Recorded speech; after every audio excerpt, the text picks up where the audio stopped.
É possível você ter uma flexibilidade em termos de local de trabalho, você conquistar todos os sonhos, todos os objetivos.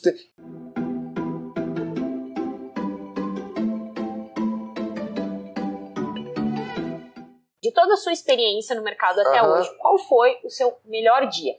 Não precisa ser em termos de resultado financeiro, mas em termos de sentimento. Em termos de sentimento, essa semana foi incrível, porque foi a primeira semana de valores completamente inimagináveis para mim. Então foi um sentimento de realização por desde 2008 até 2016, por esses 8 anos ali, e eu lembrava de cada momento, assim, sabe? Então foi uma semana muito massa, a semana, porque na segunda-feira foi muito ruim.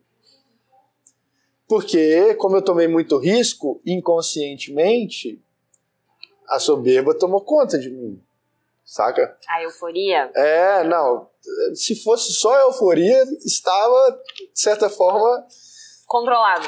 Tranquilo, porque ela vai e volta, mas a soberba, de fato... E é uma coisa muito louca, porque eu comecei a semana com um objetivo e eu fiz, assim, 100 vezes esse objetivo. Numa semana? Em uma semana. Bateu a sua meta do ano? Não, assim, no mundo corporativo era uma meta, assim, de... No final na hora que eu aposentar, eu vou conseguir estar com esse... Tá com esse financeiro aqui.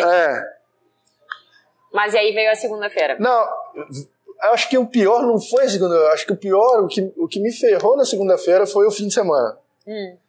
Porque ele me deu tempo para ter uma ligação com a questão material muito ruim, assim, sabe? Muito ruim, não. Uma experiência que no seguir foi desagradável.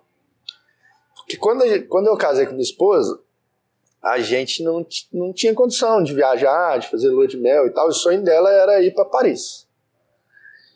E aí, quando acabou essa semana, pronto, resolvi.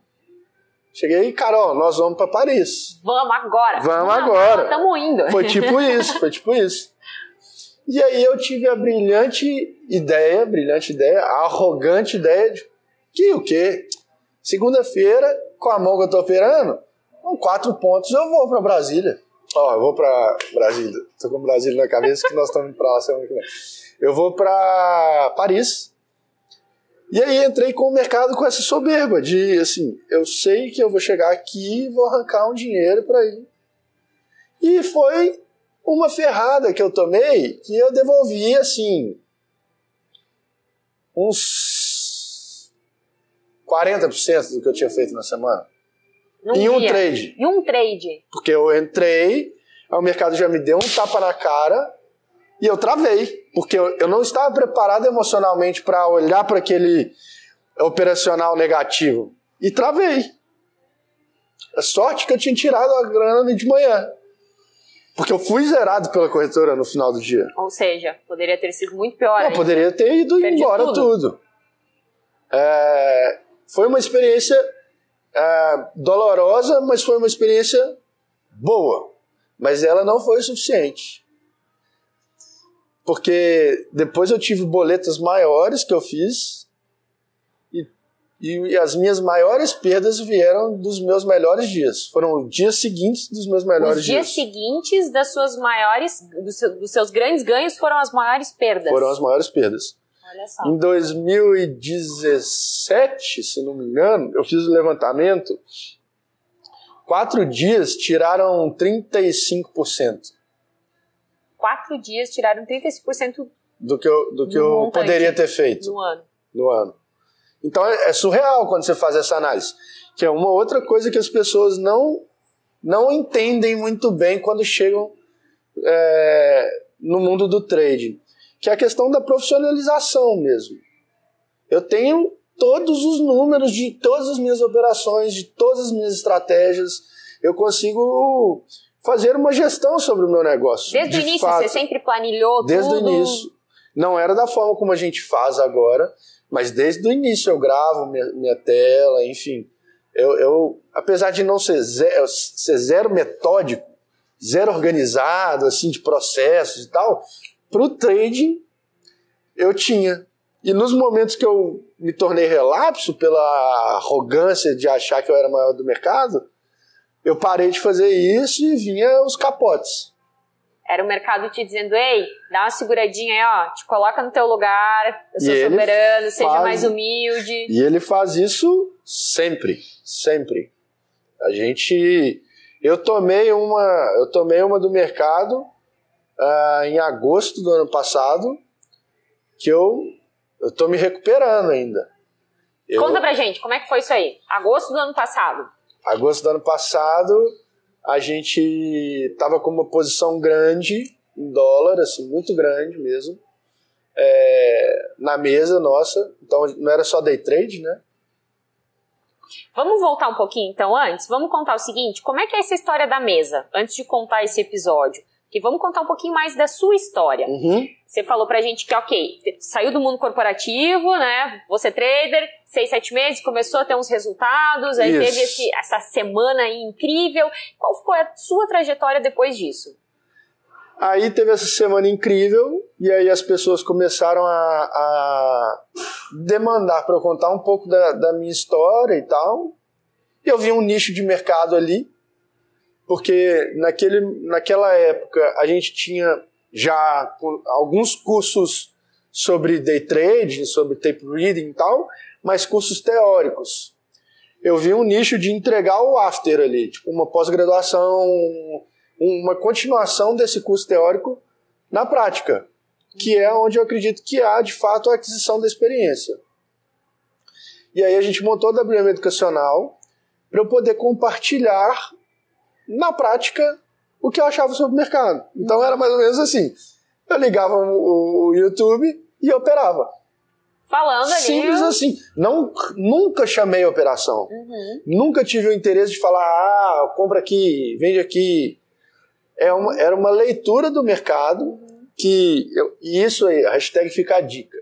Para quem gosta de fluxo, faça o exercício de ler o fluxo em voz alta, porque isso vai te dar uma assimilação cognitiva da informação ali e vai transformar essa informação numa análise subjetiva muito mais rápida. Então, sua evolução para a leitura de fluxo vai ser muito melhor. Então, galera que é do fluxo, anota essa e pratica, faz isso em casa.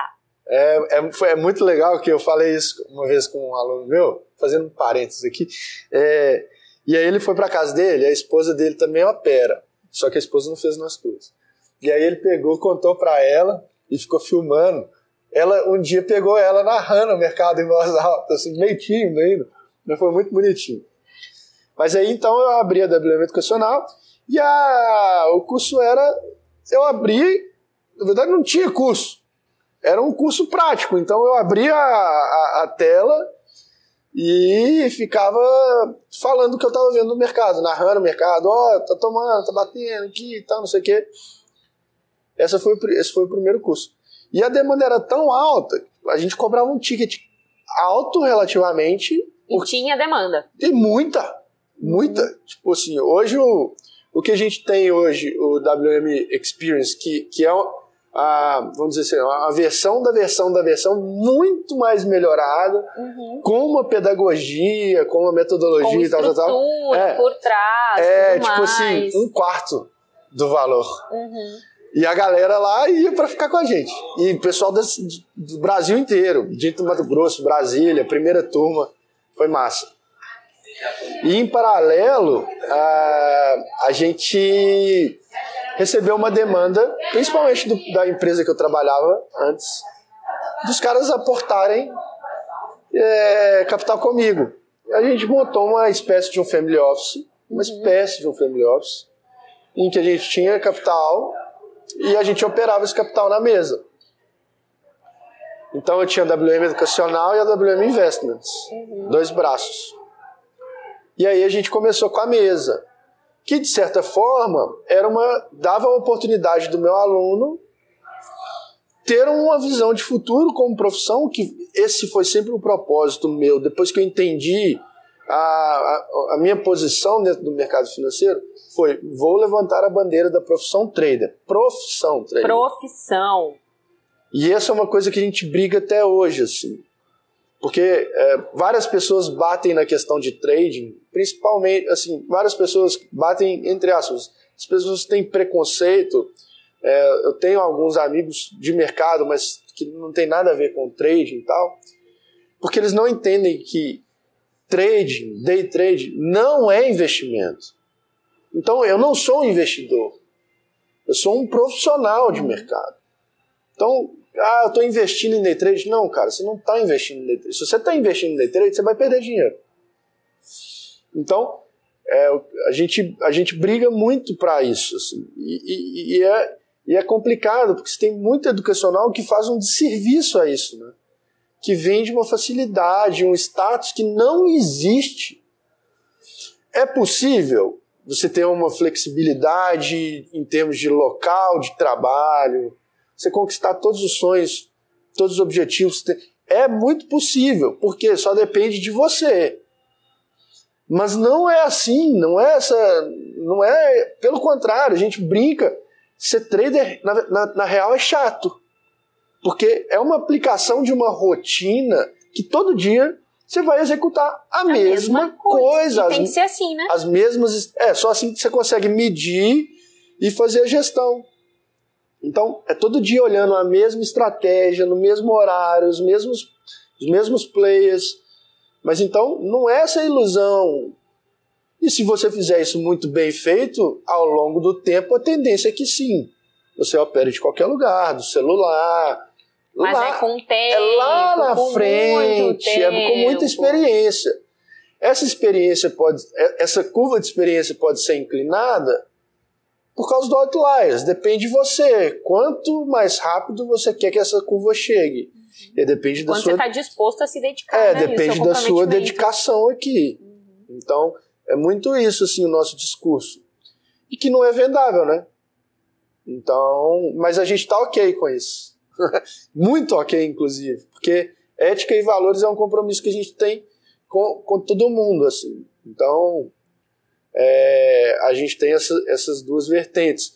E aí a WM Educacional funcionava como um time de base para mim, que os melhores... Para formar. Os melhores eu ia puxando a galera para operar.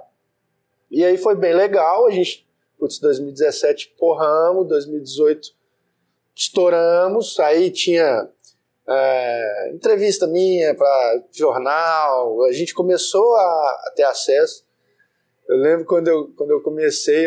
Gente, estou entrevistando alguém famoso aqui no canal. Não sou não. Foi legal um dia que eu sempre tive primeira vez que eu vim em São Paulo falar de negócio, eu comprei uma Forbes. E tinha lá uma galera e tal, não sei o que, os jovens e tal. Falei, um dia eu vou estar aqui. Não sabia como. E aí a gente estava com assessoria de imprensa, né, que a gente deu bastante entrevista para esses veículos aí de mídia e tal. O dia que o Pedro Parente pediu demissão, eu estava de cama, nem fui trabalhar, eu estava doente, a Forbes me ligou para dar uma entrevista por telefone. Não, melhorei na hora e consegui dar, mas foi muito interessante. Por causa do trade, assim, por causa da dedicação. Então, é possível, você tem que entender o jogo que você está jogando. Jogo que eu digo assim, para onde você está entrando, que porta que você está querendo abrir, sabe? Mas 2017, 2018 foi ótimo, 2019 eu acho que levantei muito no meu nariz, assim, sabe? Não em termos de arrogância pessoal e tal, algumas pessoas podem achar isso, mas o meu relacionamento sempre foi muito tranquilo, mas eu virei uma pessoa arrogante com dinheiro, porque você chega num valor que você começa a perder a noção. A noção de o quão importante R$500 o quão importante R$100 R$100, sabe? Porque você tá fazendo boletas ali que 10 mil, 20 mil, você não dá valor a um salário mínimo, sabe? Que coisa surreal. E eu tive esse problema. Não de ser uma pessoa que menosprezava os outros, de forma alguma. Não, era a sua relação com o dinheiro. Minha relação, exatamente.